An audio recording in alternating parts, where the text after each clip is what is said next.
Les œuvres d'art ne seront pas intégrées dans le calcul de l'ISF, Jean-Marc Ayrault l'assure. Alors que l'Assemblée entame l'examen du projet de budget 2013, le Premier ministre tranche plusieurs débats en suspens. Pas de redevance audiovisuelle sur les résidences secondaires non plus. Quant au retour du déficit public à 3%, c'est un objectif impératif.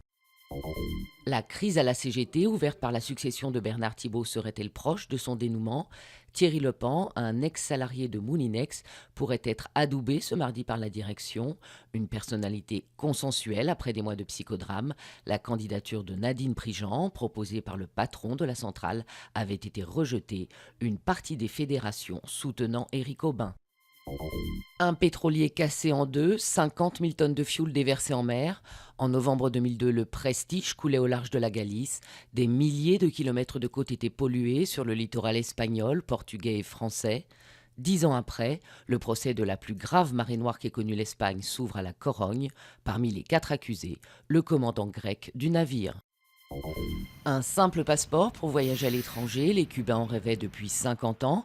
À partir du 14 janvier, ce sera une réalité. Le gouvernement vient d'annoncer la suppression du permis de sortie et de la lettre d'invitation jusqu'alors nécessaire. Cette réforme était la plus attendue à Cuba depuis les mesures économiques de l'an dernier. Coup d'éclat pour une vieille dame qui attire toujours les regards. La coupole de vitrail des Galeries Lafayette fête ses 100 ans avec un éclairage repensé par l'artiste Yann Kersalé. Un anniversaire aussi célébré sur la façade du grand magasin avec une création du plasticien.